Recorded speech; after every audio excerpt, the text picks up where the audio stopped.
नमस्कार विद्यार्थियों, राजस्थान इतिहास की इस एक और बेहतरीन कक्षा में आप सभी विद्यार्थियों का स्वागत है। विद्यार्थियों, आज हमारे पास में टॉपिक है आमेर का इतिहास। आमेर राज्य का इतिहास है। वैसे जब भी मैं टीचर्स को देखता हूं तो वो प्रारंभ करते हैं इतिहास को या तो मेवाड़ से या फिर मारवाड़ से, इन दो ही जगहों से इतिहास को प्रारंभ किया जाता है। लेकिन विद्यार्थियों, बच्चों को क्या होता है, इससे मेवाड़ और मारवाड़ ही पढ़ पाते हैं, कंटिन्यूटी नहीं रह पाती है। अक्सर हम इसको छोड़ देते हैं, इसको लास्ट में पढ़ते हैं और लास्ट में जब पढ़ते हैं तो बहुत ही कम तरीके से पढ़ते हैं। मगर आज मैं जब आप लोगों को पढ़ाऊंगा तो आमेर का इतिहास पूरा पढ़ाऊंगा और आमेर के इतिहास को मात्र 2 कक्षाओं में हम पूरा कर देंगे। विद्यार्थियों, ये जो कक्षा है इसमें मान के चलो राजस्थान की किसी भी एग्जाम में 2 से 3 क्वेश्चन जो है लगभग आएंगे। तो इस कक्षा को छोड़नी नहीं है विद्यार्थियों। यदि आपको आमेर की जो रियासत है उससे कल्चरल संबंधी आपसे क्वेश्चन पूछे जाए तो वो इसी कक्षा से आ जाएंगे। उसके अलावा यदि राजवंशों से संबंधित ही कोई क्वेश्चन पूछा जाता है तो वो यहीं से आ जाएगा। तो विद्यार्थियों, आप निश्चिंत हो जाइए। अभी जो है हम पढ़ेंगे आमेर का इतिहास। इतिहास के लिए सबसे पहले विद्यार्थियों हमें क्या देखना होगा कि ये वाला जो है इसको क्लियर करते हैं और मैप पर इसे समझने का प्रयास करते हैं। मैप पे देखो विद्यार्थियों, ये अपने पास में राजस्थान का मैप है। एक सस्ता सा मैप है अपना, ज़्यादा भारी मैप नहीं रहेगा राजस्थान का। ये मैप है। इस मैप में यदि हम रियासतों की बात करते हैं तो सबसे ऊपर वाली जो रियासत आती है उस रियासत को किस नाम से जाना जाता है विद्यार्थियों? बीकानेर रियासत। कौन सी रियासत आ जाती है? बीकानेर रियासत। विद्यार्थियों, बीकानेर के इधर की साइड आप लोग देखोगे, यहां तक बीकानेर था तो इधर की तरफ आ जाता है अपना जैसलमेर। कौन सा आ जाता है? जैसलमेर आ जाता था विद्यार्थियों, जैसलमेर। उसके अलावा यदि और बात करें हम तो इधर वाला जो इलाका था ये आ जाता था मारवाड़ के अंदर। कौन सी रियासत आ जाती थी? मारवाड़ रियासत। मारवाड़ से थोड़ा सा नीचे चलोगे, इधर की तरफ एक रियासत थी, उसे बोलते थे सिरोही रियासत। कौन सी रियासत? सिरोही रियासत। राजस्थान की रियासतें हैं, फिर इनमें से हम आमेर रियासत को पढ़ेंगे। अब देखो, इधर वाली जो रियासतें थी वो लगभग हमारी हो गई है। यहाँ पे इधर एक रियासत हुआ करती थी अपने, उस रियासत को बोलते थे आमेर। क्या बोला जाता था? आमेर। तो इधर जो रियासत थी इसे क्या कहते थे? आमेर। अब अच्छे से समझ में आ गया होगा आपको आमेर का है। मैं यही दिखाना चाहता था आमेर है कहाँ पे। तो आमेर जो है इधर वाला पोर्शन है, ये वाला जो पोर्शन है इसे क्या इस नाम से जाना जाता था? आमेर के नाम से।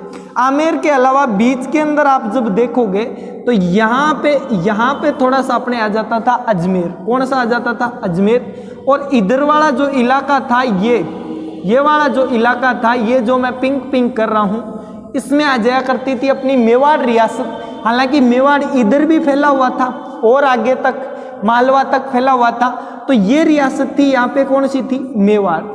मेन अपने राजस्थान की रियासतें आती है आमेर, बीकानेर, जैसलमेर, मारवाड़, सिरोही, मेवाड़, अजमेर और इधर वाली एक रियासत थी, उसे किस नाम से जाना जाता है? बूंदी रियासत के नाम से। अब बताओ, राजस्थान की रियासतें आप लोगों को समझ में आई या नहीं है? ये बताओ भाई, राजस्थान की रियासतें जो है आप लोगों को समझ में आई या नहीं है? इधर हम लोगों ने देख लिया राजस्थान की रियासतें हैं, ये समझ में आ गई होगी सब बता। अब देखो, ये जो रियासतें हैं इनमें से अपने पास में कौन सी आ रही है? आमेर रियासत। कौन सी आएगी? आमेर। और आमेर के अंदर अब हम स्टार्ट करेंगे आमेर को। आमेर के अंदर यदि बात करते हैं विद्यार्थियों तो मन में यह आता है कि सबसे पहले आमेर में राज कौन करते थे। आमेर के अंदर कई बार राजवंश को लेकर जो है मन में संशय रहता है। आमेर के राजवंश का सभी को वैसे तो पता है, कछवाहा। कौन सा? कछवाहा है। कौन सा? कछवाहा है था, कछवाहा। विद्यार्थियों, ये जो है ये तो सभी जानते हैं, लेकिन हमारा प्रोनाउंसिएशन जो है वो गलत होता है। इसमें जो उच्चारण करते हैं कई बार हम करते हैं कछवा। कौन सा? कछवाहा, ये भी कर देते हैं। कुछ लोग बोलते हैं काछवा वंश। कौन सा? काछवा वंश। आप अपने पुराने बूढ़े बुजुर्गों से देखोगे तो वो बोलेंगे आमेर में काछवा वंश का राज हुआ करता था। अब ये नाम कैसे चला, सबसे इंपॉर्टेंट ये है ये कछावा का संबंध किस चीज से है।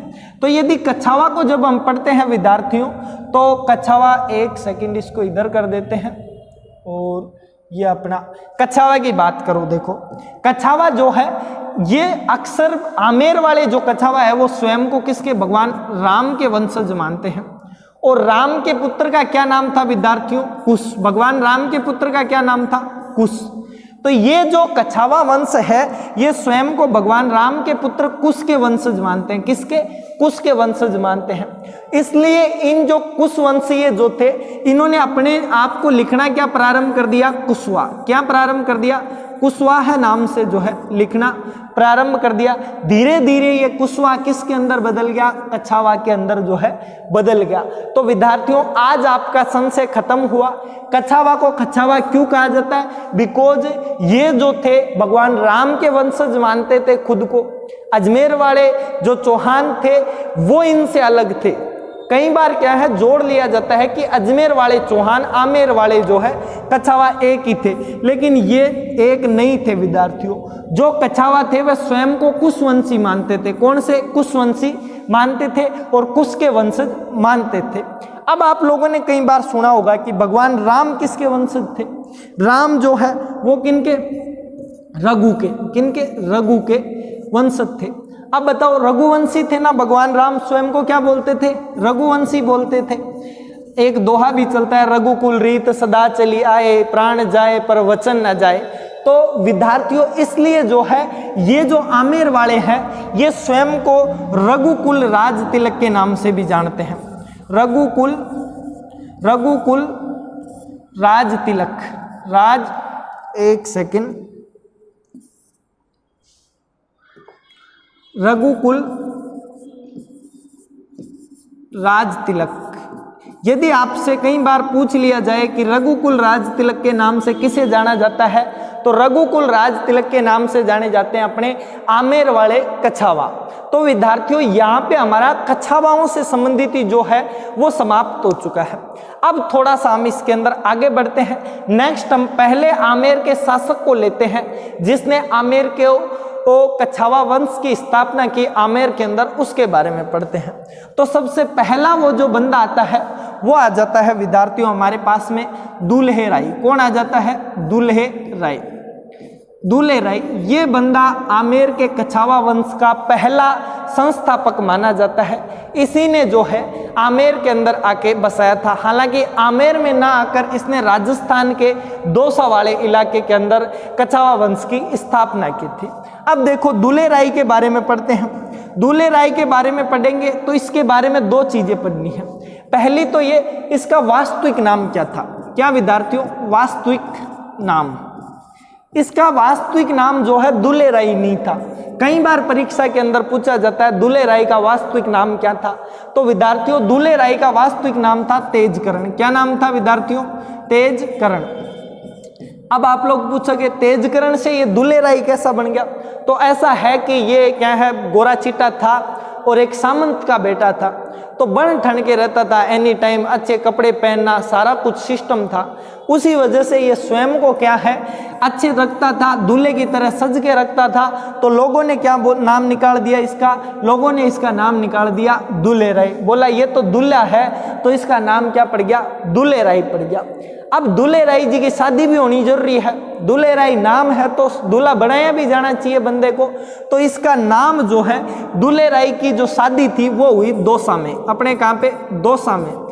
दौसा में किन के साथ हुई, दौसा के चौहानों के साथ। किन के साथ, दौसा के चौहानों के साथ। दौसा के चौहानों के साथ शादी हुई। मगर ये जो चौहान थे ये दौसा पर राज नहीं करते थे। दौसा पर जो राज था वो था बड़ गुर्जरों का। किनका था, बड़ गुर्जरों का जो है राज था विद्यार्थियों।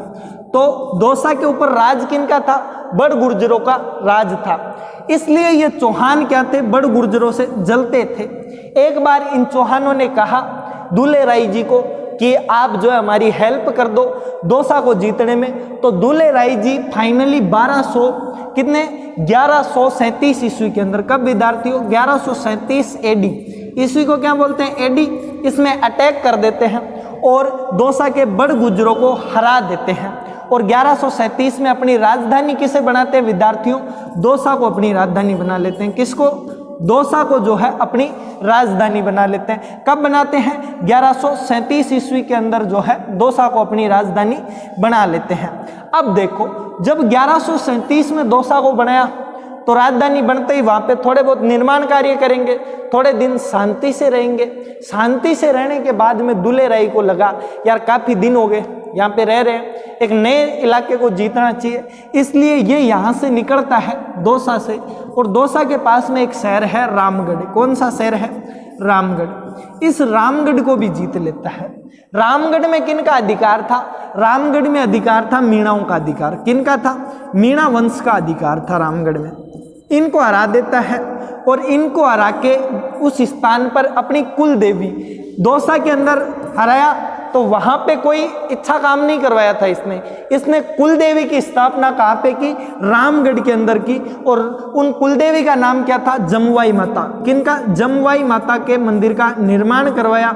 इनकी कुल देवी थी। अब कुल देवी और इष्ट देवी को तो आप जानते ही हो। देखो विद्यार्थियों, दो देवियां होती है, एक तो होती है कुल देवी, एक क्या होती है? कुल देवी, और एक होती है हमारे पास में इष्ट देवी। इष्ट देवी, ये दो तरीके की देवियां होती हैं, एक कुल देवी और एक इष्ट देवी। कुल देवी तो वो होती है जैसे किसी वंश की एक ही वंश हो, उसमें अलग अलग गोत्र हो, जैसे संपूर्ण राठौड़ों के अंदर अलग अलग है, जैसे मारवाड़ वाले राठौड़, बीकानेर वाले राठौड़, ये दोनों अलग अलग हो गए। चौहानों के देखोगे तो देवड़ा चौहान है, हाड़ा चौहान है। ऐसे ही क्या है, कछावाओं के अंदर जो है संपूर्ण कछावा जो थे वो जिसको मानते हैं उसको तो क्या बोलते हैं? कुल देवी बोलते हैं। वो कुल देवी कौन थी? आमेर वाले कछावाओं की कुल देवी कौन सी थी? ये थी जमुवाई माता। अर्थात संपूर्ण कछावा वंश की कोई देवी होगी तो वो कौन सी होगी? कुल देवी। और मान लो कि यहाँ वाले कछावा किसी और को मानते हैं, हाड़ौती वाले कछावा किसी और देवी को मानते हैं, दोनों अपने अलग अलग देवियों को मानते हैं, लेकिन एक को फाइनल मानते हैं, वो है जमुवाई माता। तो इसलिए जिसको अलग अलग को मानते हैं उसे क्या बोलते हैं? इष्ट देवी बोलते हैं। अभी आगे आएगी हमारे आमेर के कछावाओं की इष्ट देवी कौन सी थी। तो अभी आज आपका क्लियर हो गया इष्ट देवी क्या होता है, कुल देवी क्या होता है। बिकॉज कुल देवी तो वो जिसे हमारा संपूर्ण कुल मानता हो, हमारा संपूर्ण वंश, हमारी जाति मानती हो, उसे क्या बोलते हैं? कुल देवी। और इष्ट देवी किसे बोलते हैं? जिसे हमारे लोकल इलाके के अंदर, कोई भी लोकल इलाके के लोगों की देवी को क्या बोला जाता है? इष्ट देवी बोला जाता है।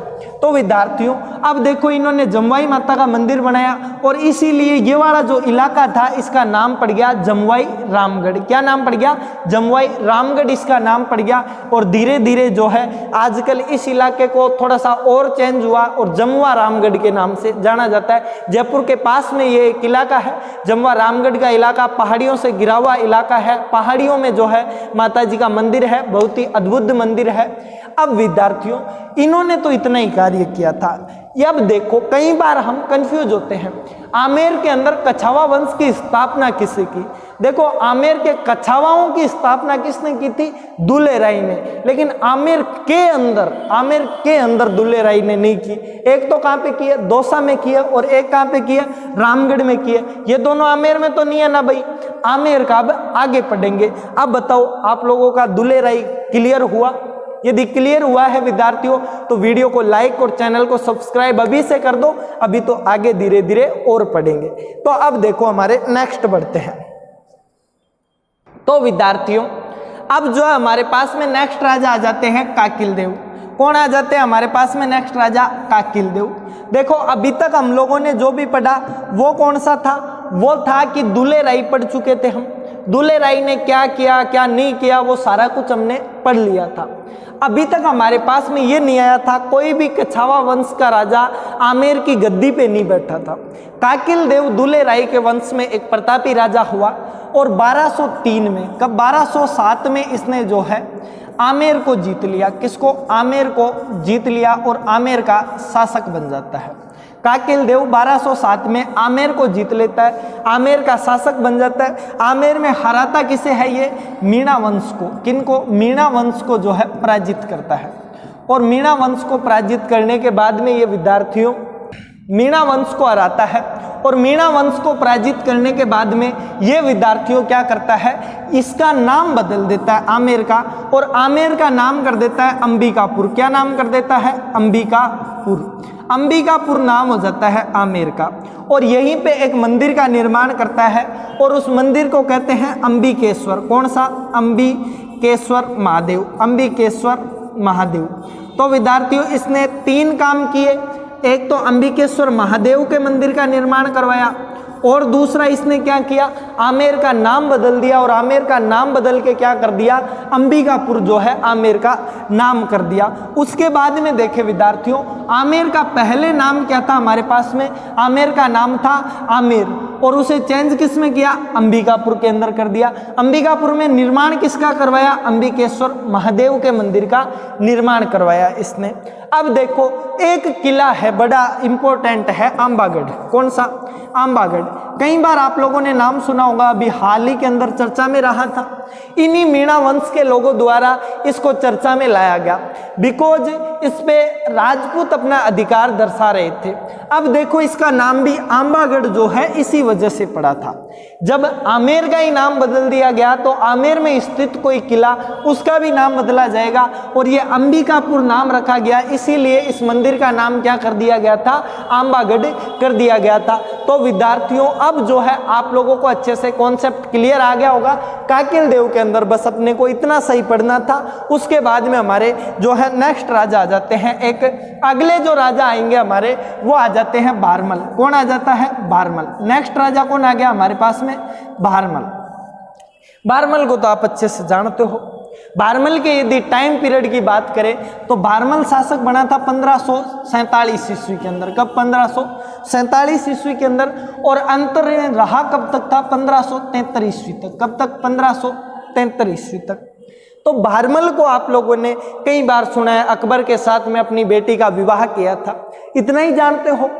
देखो जब तक आप लोगों व्हाट्सएप यूनिवर्सिटी से पढ़ते रहेंगे तो व्हाट्सएप यूनिवर्सिटी आपको इतना ही पढ़ाएगी, बारमल को जो है बारमल ने अकबर के साथ में विवाह किया।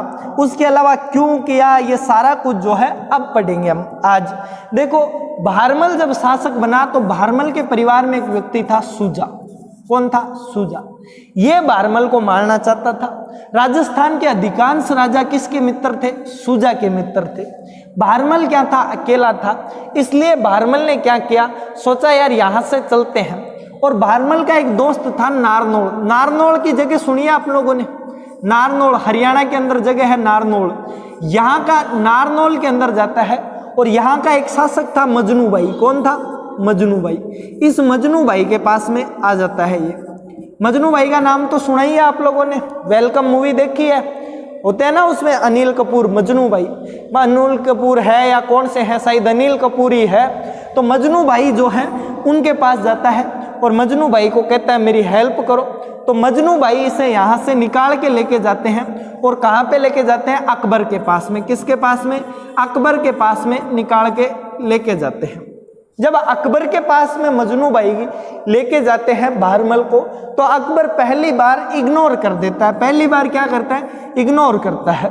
हालांकि अकबर को पसंद आया था बारमल, बट अकबर क्या करता है? इग्नोर मारता है कि होगा कोई छोटा मोटा राजा। अकबर इतना ध्यान नहीं देता था। दूसरी बार अकबर के इसके इलाके में आया। दूसरी बार अकबर इसके इलाके में कैसे आया? अकबर जो है हर साल, हर वर्ष मान के चलो हर 10 वर्षों के अंदर अकबर एक बार अपने अजमेर आया करता था। अजमेर के अंदर कहते हैं अकबर 14 बार आके गया था। कब आके गया था? 14 बार आके गया था। देखो 10 वर्षों का इसका कोई फिक्स भी नहीं था कि 10 वर्षों में आए। अकबर अपने जीवन काल में 14 बार अपने अजमेर में आके गया था। अजमेर में क्यों आके जाता था? अजमेर के अंदर ख्वाजा मोइनुद्दीन चिश्ती की दरगाह थी, और ख्वाजा साहिब गरीब नवाब के यहाँ पर अपना मस्तक टेक के जाते थे। वो अकबर उतना मानते थे उन्हें कि अकबर के जो बेटे हुए थे वो भी ख्वाजा साहब की कृपा से ही हुए थे। तो अकबर जब आए 1562 के अंदर अकबर यहाँ पर आए। कब आए? 1562 के अंदर अकबर आए। अकबर आए तो आते टाइम जब ये अजमेर की तरफ जा रहे थे तो सांगानेर में रुके थे। कहाँ पे? सांगानेर के अंदर रुके। सांगानेर में रुके। उधर बारमल को बार बार डर लगे कि यार अपने को कहीं पे सूजा मार नहीं दे। तो बारमल क्या है? सांगानेर में जाता है और सांगानेर के अंदर एक बंदा था चगताई खां। कौन था? चंगताई खां। कौन था? चंगताई खान। और इस चंगताई खान के साथ में मित्रता करता है और चंगताई खान किससे मिलाता है? इसको वापस अकबर से मिलवाता है। तो अकबर से पहली बार किसकी सहायता से मिला था बारमल? पहली बार मिला था अकबर से किसकी सहायता से? मजनू भाई की सहायता से। दूसरी बार किसकी सहायता से मिल रहा है? दूसरी बार मिल रहा है विद्यार्थियों किसकी सहायता से मिल रहा है? दूसरी बार मिल रहा है चगताई खां की सहायता से। तो ये बात ध्यान रखना, पहली बार किसकी सहायता से मिले थे? मजनू खां की सहायता से मिले थे। मजनू भाई किधर? अपने ये रे ठेठ अपने मजनू भाई जो है ये रे। तो पहली बार मिले थे मजनू भाई की सहायता से, दूसरी बार मिले किसकी सहायता से? चगताई खां की सहायता से मिले थे। अब देखो अकबर ने इस बार भी कहा चगताई खां वाली टाइम कि अभी तो मैं कहां पे जा रहा हूं? सीधा अजमेर निकलूंगा और अजमेर से जब लौटूंगा तब बात करूंगा। बारमल को ये कहा। बारमल से रहा नहीं जा रहा था। बारमल से जब नहीं रहा गया तो फाइनली क्या हुआ? जब अजमेर की तरफ से लौट रहा था अकबर तो बारमल पहले ही चला जाता है। बारमल एक जगह पड़ती है अपने राजस्थान में सांबर। कहां पे? सांबर के अंदर चला जाता है और सांबर के अंदर 1562 में जब लौट रहा था अकबर, वहां पे जाके अपनी बेटी के विवाह का प्रस्ताव रखता है। बेटी का नाम था हरका बाई। क्या नाम था? हरका बाई। तो हरका बाई के साथ में विवाह का प्रस्ताव रखता है। कौन रखता है विद्यार्थियों? ये अपने बारमल जी जो है अपनी बेटी हरका बाई का विवाह किसके साथ में करने को बोलते हैं? अकबर के साथ में करने को बोलते हैं। अब देखो इधर थोड़ा सही से समझा देता हूं। हरका बाई प्लस अकबर, किसका विवाह? हरका बाई प्लस अकबर। कब हुई? शर्त कब रखी गई? 1562 के अंदर रखी गई। विवाह कब हुआ? 1562 के अंदर ही विवाह हो जाता है।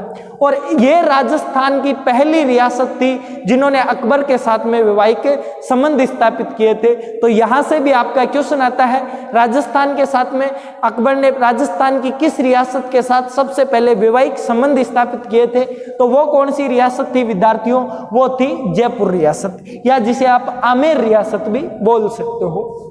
अब देखो 1562 में ये विवाह कर देता है। इसके बाद में अकबर चला जाता है। लेकिन कुछ लोग इसके अंदर भ्रांतियों में रहते हैं और हरका बाई को जोधाबाई बताते हैं। क्या बताते हैं? जोधाबाई। हरका बाई को किस नाम से जानते हैं? जोधाबाई। ये सरासर गलत है। हरका बाई का जो वास्तविक नाम था वो जोधाबाई नहीं था। हरका बाई का नाम हरका बाई था। जोधाबाई जो थी वो इस हरका बाई का बेटा था। हरका बाई के बेटे का नाम था जहांगीर। इस जहांगीर की वाइफ थी। इस जहांगीर की वाइफ का क्या नाम था? वो था हरका बाई। तो विद्यार्थियों जहांगीर की जो मम्मी थी उनका नाम क्या था? हरका बाई। और जहांगीर की जो वाइफ थी उनका नाम था जोधाबाई। लेकिन अपने जो टीवी होती है, मीडिया वाले होते हैं, ये जोधा अकबर दिखाने में ज्यादा दिलचस्पी रखते हैं, क्योंकि जोधा अकबर जो है इनसे इनको फ्रेम मिलता है, इससे इनकी टीआरपी बढ़ती है मीडिया वालों की भी। और जो सीरियल्स देखते हैं उनके व्यूअर्स ज्यादा आते हैं, क्योंकि हम लोग प्राचीन काल से सुनते ही यही आ रहे हैं जोधा अकबर जोधा अकबर। कहीं ना कहीं ये नेगेटिविटी हमारे माइंड के अंदर सेट हो गई है। जोधा जो थी वो वास्तविकता में जहांगीर की वाइफ का नाम था, ना कि किसकी वाइफ का नाम? अकबर की वाइफ का नाम। हरका बाई जो थी वो थी अकबर की वाइफ। और इसी हरका बाई का जहांगीर अकबर ने जो है नाम बदला था और मरियम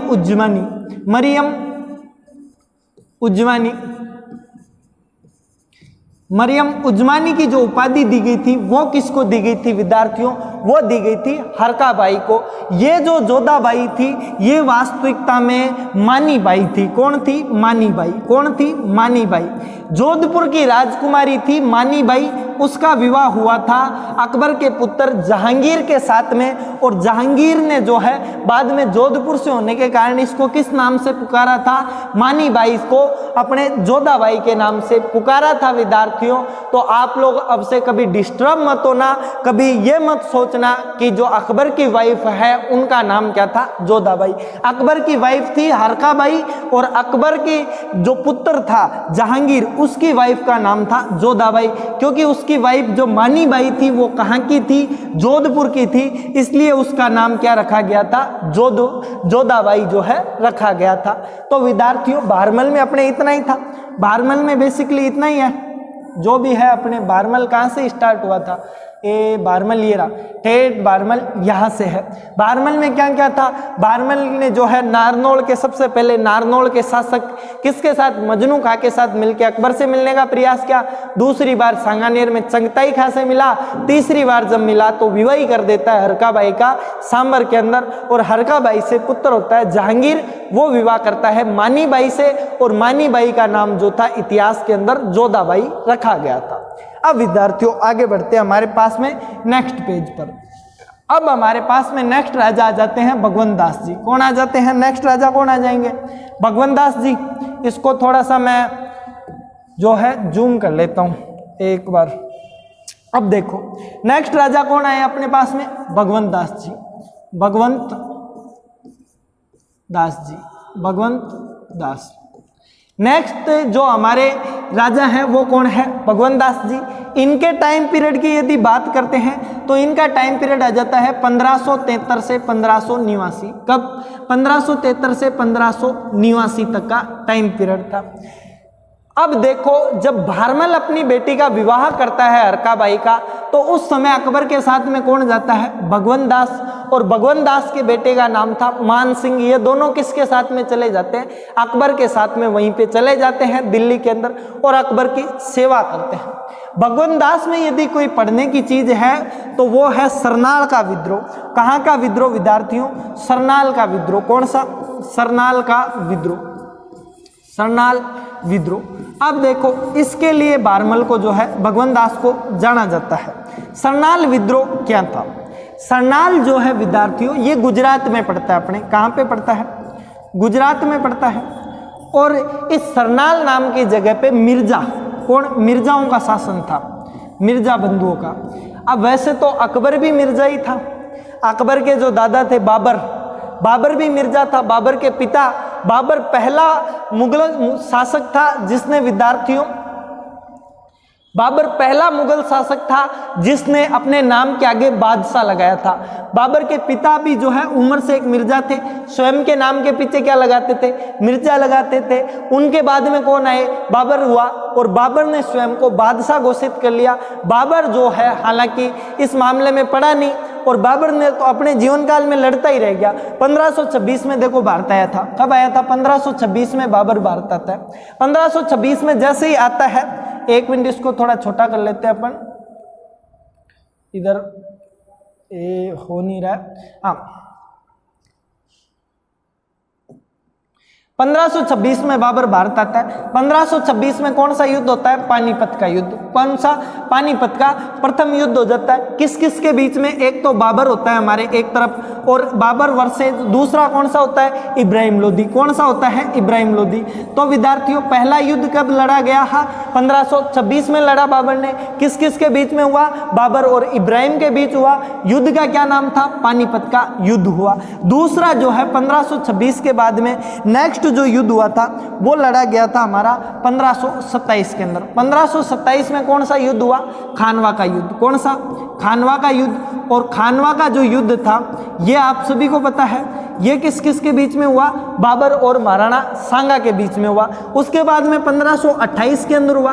1528 में कौन सा युद्ध हुआ, 1528 में हुआ चंदेरी का युद्ध। कौन सा युद्ध हुआ, चंदेरी का जो है युद्ध हुआ था। उसके बाद में अगला 1529 के अंदर, 1529 के अंदर घाघरा का युद्ध हुआ। कौन सा, 1529 के अंदर घाघरा का युद्ध हुआ। और इसके बाद में 1530 के अंदर तो फाइनली बाबर मर ही जाता है। तो बाबर तो जो है अपने हिंदुस्तान के अंदर अपने आप को सेट ही नहीं कर पाया था। बाबर के बाद में कौन आया, हुमायूं। बाबर के बाद में कौन आया, उसका बेटा हुमायूं आया। हुमायूं जो है वो आजीवन लंगड़ाता ही रहता है, मृत्यु भी बेचारे की लंगड़ते हुए ही हो जाती है। वैसे स्थिरता नहीं प्राप्त कर पाता है, वो भी एक अच्छे तरीके से। लास्ट में जाके उसको स्थिरता मिलती है, मगर उस टाइम उसको मृत्यु प्राप्त हो जाती है। और फाइनली फिर कोई बंदा आता है तो वो कौन आ जाता है, अकबर आ जाता है। इसलिए जो बाकी मिर्जा थे वो क्या थे, अकबर को शासक नहीं मानते थे। गुजरात वाले जो मिर्जा बंधु थे वो क्या करते थे, अकबर को शासक नहीं मानते थे। तो सरनाल के अंदर कौन थे हमारे पास में, सरनाल कहाँ है, गुजरात में। कहाँ है, गुजरात में। यहाँ पे कौन थे, मिर्जा थे। मिर्जा स्वयं को जो है बादशाह मानते थे, अकबर को बादशाह नहीं मानते थे। अकबर ने किसको भेजा, भगवंत दास को भेजा। कहाँ पे, गुजरात में। और इस युद्ध के अंदर जो है भगवंत दास इतनी वीरता से लड़ते हैं, सरनाल के अंदर एक छोटी सी जगह में मिर्जाओं को चीरते हुए निकलते हैं। और अकबर जो है इन्हें नगाड़े, क्या, नगाड़े बजाने की अनुमति दे देता है कि अब से आप नगाड़े बजा सकते हो और आप अपना झंडा लहरा सकते हो। क्या लहरा सकते हो, झंडा लहरा सकते हो। देखो, झंडा और नगाड़े आप सभी सोचोगे पहले से ही बजा सकते थे, ऐसा नहीं था। अकबर के अधीनता जो कोई स्वीकार कर लेता था वो कभी अपना झंडा नहीं ऊंचा कर सकता था, उसको अकबर का झंडा लेना पड़ता था। लेकिन भगवंत दास ने जब जीता तो भगवंत दास को ऑफर दिया कि अब से तुम अपना झंडा लहरा सकते हो। दूसरा क्या हुआ, अकबर ने कहा कि आज से तुम नगाड़े बजा सकते हो अपनी जीत पे, मेरी जीत नहीं मान के उसको किसकी जीत मान सकते हो, खुद की मान सकते हो। अकबर भगवंत दास से इतना खुश हो जाता है कि इसे जो है झंडे और नगाड़ों की अनुमति दे देता है। तो भगवंत दास में बस अपने इतना ही था। उधर बाबर वाला है, यदि आपको स्क्रीनशॉट लेना है तो ले लेना। अब देखो नेक्स्ट पेज की तरफ हमारे बढ़ते हम। काइयो काड़ो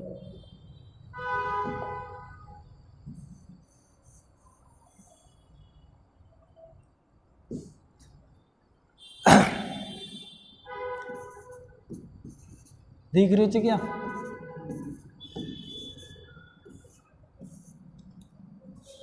दिख रहा है, हाँ?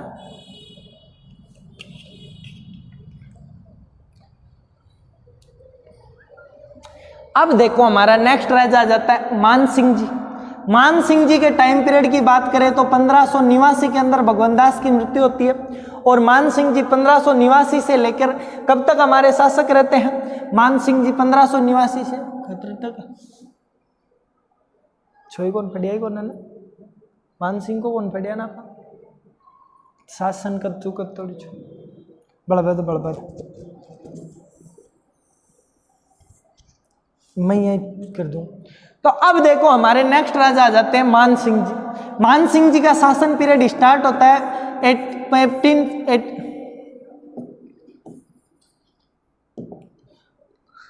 ठीक। अब देखो हमारे नेक्स्ट राजा जो है वो आ जाते हैं मान सिंह जी। और मान सिंह जी का शासन शुरू होता है 1589 से।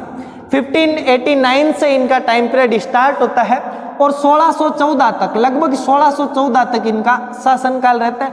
शायद 1614 ही है, आप लोग ढंग से देख लेना, इसमें 1-2 साल का उल्टफेर हो सकता है। जहां तक मुझे याद है 1614 है। मान सिंह जी 1614 तक जो है शासन रहते हैं।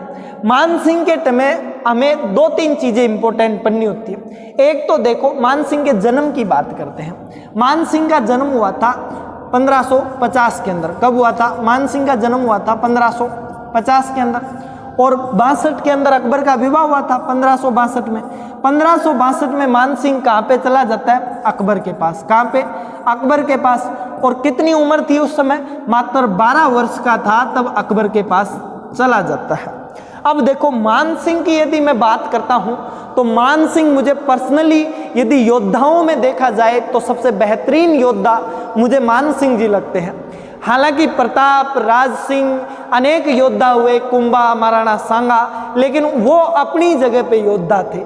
मुझे पर्सनली यदि कोई सबसे बेहतरीन योद्धा लड़ाई लड़ने की दृष्टि से देखा जाए तो वो कौन लगता है, हमारे मान सिंह जी लगते हैं। मान सिंह जी एक बेहतरीन योद्धा थे। मान सिंह जी जैसा शौर्य आप लोगों ने अब तक नहीं देखा होगा। मान सिंह जी हालांकि थे अकबर के पक्ष में, यह हमारे लिए दुर्भाग्य रहा, यह हमारी विडंबना थी, भाग्य की विडंबना थी कि मान सिंह जी अकबर की तरफ थे, वरना बेहतरीन योद्धा थे। इस बंदे ने अपने जीवन काल के अंदर 77 युद्ध लड़े। कितने 77 युद्ध लड़े थे, उनमें से ओनली और ओनली एक युद्ध हारा था। कौन सा? एक युद्ध हो रहा था अपने जीवन काल के छिहत्तर युद्धों के अंदर ये विजय था। अपने जीवन काल के 76 युद्ध इसने जीते थे। तो आप बताओ वो योद्धा नहीं था क्या? इस बंदे ने अकबर के लिए हिंदुस्तान को पूर्व से लेकर पश्चिम तक खदेड़ के रख दिया था। अकबर यदि किसी बंदे की वीरता पे इतराता था तो वो कौन था? मान सिंह। अकबर ने यदि किन्हीं दो राजाओं के दम पे हिंदुस्तान पे राज किया तो वो एक तो थे मान सिंह जी और दूसरे थे बीकानेर के महाराजा राय सिंह जी, जिन्होंने हिंदुस्तान को उत्तर से लेकर दक्षिण तक खदेड़ के रख दिया था अकबर के लिए। यह हमारी विडंबना थी कि दोनों ही बंदे जो थे अकबर के पास थे। राजस्थान के इतने महान वीर योद्धा